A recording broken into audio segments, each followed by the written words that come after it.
Hello welcome to YouTube channel study with Satyendra Singh. Friends, आज की class में हम स्टार्ट करने वाले हैं रेलगाड़ी से संबंधित सभी प्रश्नों को।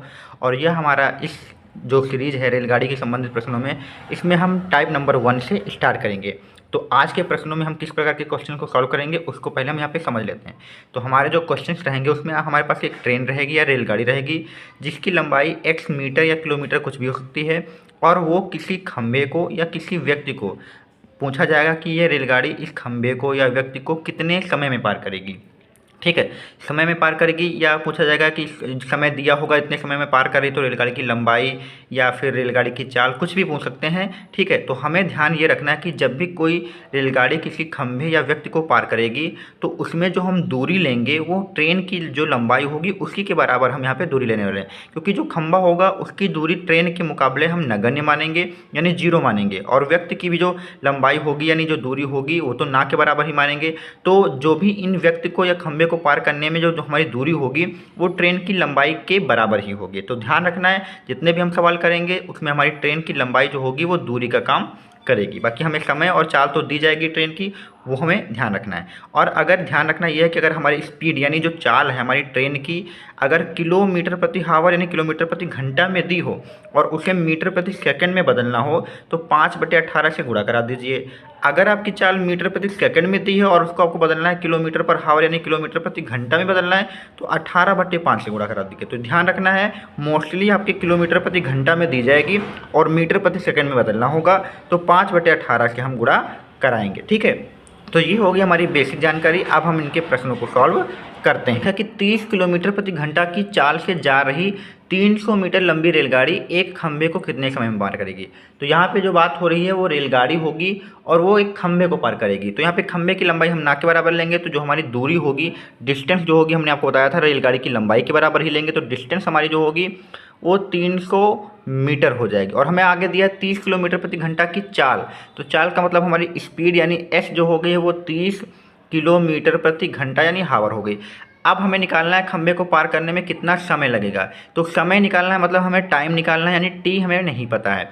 और एक चीज़ ध्यान देना है कि जो भी हमारा सवाल होगा उसमें सभी यूनिट्स जो होंगी वो एक जैसी होनी चाहिए। अगर किलोमीटर में सवाल है तो सारी चीज़ें किलोमीटर में लीजिए, अगर मीटर में सवाल है तो सारी चीज़ें मीटर में लीजिए। अब यहाँ पे देखिए ट्रेन की जो लंबाई है वो 300 मीटर है, लेकिन जो चाल दी गई है वो 30 किलोमीटर प्रति घंटा में दी गई है। तो इसका अर्थ यह है कि आपको इन दोनों को सेम रखना है, यानी मीटर से मीटर ही रखिए या किलोमीटर तो किलोमीटर रखिए। तो हम क्या करते हैं, जो चाल दी है इस चाल को किलोमीटर प्रति घंटा से बदल के मीटर प्रति सेकंड में कर लेंगे, तो हमारा मीटर आंसर मैच कर जाएगा। और हमें जो समय भी दिया है वो सेकंड में ही दिया है। तो जो चाल हमारी यहाँ पे 30 किलोमीटर प्रति घंटा दी है इसको हम 5/18 से अगर हम गुणा करा देंगे तो ये चाल हमारी जो होगी वो काहे में बदल जाएगी, मीटर प्रति सेकंड में बदल जाएगी। तो इसको हम काट भी लेंगे, 6 त्रिक 18 आएगा, 6 पंजे 30 आएगा, तो 5×25 हो जाएगा और बटे 3। और ये चाल अब हमारी हो चुकी है मीटर प्रति सेकंड में। ठीक है, तो ध्यान रखना है अब हमारी चाल मीटर से प्रति सेकंड में है और दूरी भी हमारी कहाँ में है, मीटर में है।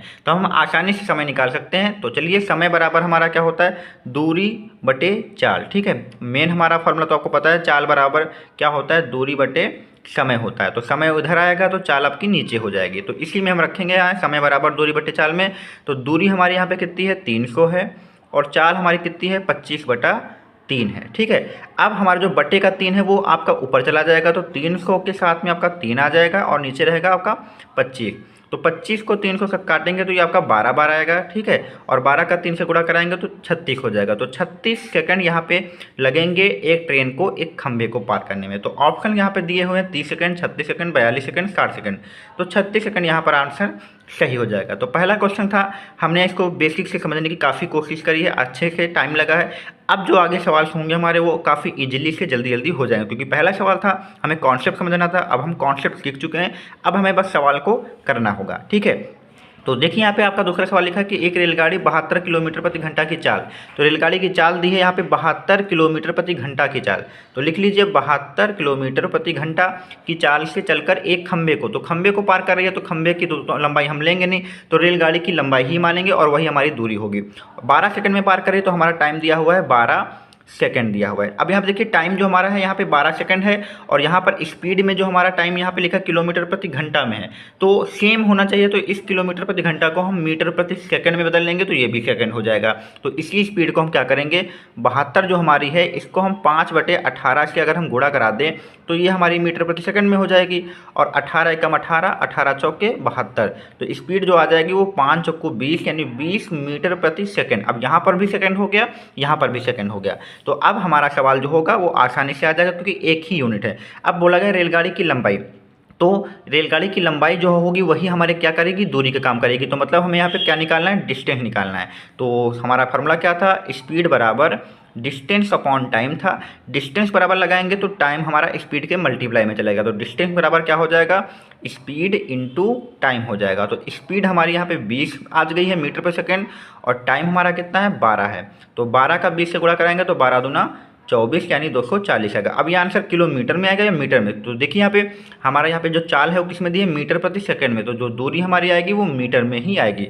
तो जो ट्रेन की हमारी दूरी यानी जो लंबाई है वो कितनी हो जाएगी, 240 मीटर। ऑप्शन यहाँ पे सी नंबर दिया हुआ है। तो इस प्रकार से हम आसानी से क्वेश्चन को सॉल्व कर ले रहे हैं। तो जो रेलगाड़ी की लंबाई होगी वही काहे की काम करेगी, दूरी की। और किस केस में काम करेगी, जब कोई खंभा होगा या कोई व्यक्ति होगा उसको पार करेगी तब। अगर किसी रेलगाड़ी जो होगी वो प्लेटफॉर्म को पार करेगी या किसी पुल को पार करेगी तो उसके सवाल जो होंगे हम आगे देखेंगे। तो फिलहाल आपको ध्यान रखना है जो रेलगाड़ी की लंबाई हमारी दूरी का कार्य कर रही है वो सिर्फ और सिर्फ किसी खंभे या किसी व्यक्ति के लिए ही कर रही है। तो ये भी आपको बात ध्यान रखना है, ठीक है। अगला क्वेश्चन देखिए आपके सामने यहीं पर दिख रहा है, इसको भी हम सॉल्व करते हैं। तो लिखा है 100 मीटर लंबी एक रेलगाड़ी। तो हमारे पास एक रेलगाड़ी दी है, हम यहाँ पे एक फिगर से भी बना के समझ सकते हैं। ये रेलगाड़ी हमारी मान लीजिए और कितनी है, 100 मीटर लंबी रेलगाड़ी है और 30 किलोमीटर प्रति घंटा की चाल से चल रही है। तो इसकी स्पीड जो है 30 किलोमीटर प्रति घंटा की स्पीड है और ये मान लीजिए इधर चल रही है। और रेलवे लाइन के समीप खड़े एक व्यक्ति, तो यहाँ पर एक व्यक्ति खड़ा होगा, मान लेते हैं ये एक व्यक्ति है खड़ा होगा, इसको पार करने में कितना समय लेगी। तो हमें समय निकालना है। तो जो पार करने में जो हमारी दूरी होगी वो रेलगाड़ी की लंबाई ही होगी, क्योंकि व्यक्ति की हम दूरी जो होगी ना के बराबर मानते हैं। तो जो हमारी डिस्टेंस हो जाएगी यानी जो दूरी हो जाएगी वो ट्रेन की लंबाई के बराबर होगी। ट्रेन की लंबाई कितनी है, 100 मीटर है। तो मीटर में है तो जो चाल हमारे दी है रेलगाड़ी की 30 किलोमीटर प्रति घंटा, इसको 5/18 से गुणा करा दीजिए डायरेक्ट, तो ये आपकी मीटर प्रति सेकंड में बदल जाएगी। तो 6 त्रिक 18, 6 पंजे 30 और ये स्पीड जो आपकी हो जाएगी 25/3 मीटर प्रति सेकंड हो जाएगी। और हमें निकालना है कि पार करने में कितना समय, यानी समय में निकालना है। तो समय बराबर क्या होता है, दूरी बटे चाल यानी डिस्टेंस अपॉन स्पीड। तो डिस्टेंस हमारी 100 मीटर है और चाल हमारी कितनी है, 25/3। तो 25/3 में जो 3 हमारा है वो ऊपर चला जाएगा 100 के गुणे में और नीचे हमारा क्या रहेगा, 25 रहेगा। तो 25 से कम 25 आ जाएगा, 25 से कम 100 हो जाएगा। तो 4 का 3 से गुणा कराइए तो 12 आ जाएगा। तो 12 सेकंड में ये रेलगाड़ी इस व्यक्ति को क्या हो जाएगी, पार कर देगी। तो ऑप्शन यहाँ पे देखिए डी नंबर में दिया हुआ है 12 सेकंड। तो ये हमारा आंसर सही हो जाएगा। तो ठीक है, आपको अब अच्छे से समझ में आ गए होंगे कि हमें किस प्रकार से इन क्वेश्चन को सॉल्व करना है। ठीक है, तो आगे हम देखते हैं अपना अगला प्रश्न। देखिए अगला प्रश्न लिखा है कि एक रेलगाड़ी 90 किलोमीटर प्रति घंटा की चाल से चलते हुए, तो रेलगाड़ी की स्पीड दी हुई है s बराबर 90 किलोमीटर प्रति घंटा और इस स्पीड को हम 90 किलोमीटर घंटा को 5/18 से गुणा करा देते हैं और इसे मीटर प्रति सेकंड में बदल लेते हैं। तो 18 कम 18, 18 पंच 90 और 5 का 5 से गुणा कराएंगे तो 25 आ जाएगा। तो 25 मीटर प्रति सेकंड हमारी स्पीड हो जाएगी, क्योंकि आगे जो हमारा समय दिया है सिग्नल को 10 सेकंड में पार करती है। जो हमारा टाइम है वो सेकंड में, इसलिए हमने किलोमीटर प्रति घंटा की चाल को सेकंड में बदल के रख लिया। अब बताना है रेलगाड़ी की लंबाई। तो ये मान लीजिए एक रेलगाड़ी है, इसकी लंबाई हमें पता नहीं तो मान लेते हैं कि डी है और एक खंभे को पार कर रही है। तो खंभे की दूरी तो ना के बराबर होगी, तो जो रेलगाड़ी पार करेगी वो अपनी लंबाई के बराबर ही दूरी पार करेगी। तो हमें दूरी निकालना है। तो दूरी बराबर फॉर्मूला क्या होगा, स्पीड इंटू टाइम। हमें ये फॉर्मूला याद रखना है, स्पीड बराबर डिस्टेंस अपॉन टाइम से। तो यहाँ से डी बराबर निकालेंगे तो एस इंटू टी हो जाएगा। तो दूरी बतानी है यानी हमें रेलगाड़ी की लंबाई बतानी है। तो स्पीड हमारी कितनी है, 25 है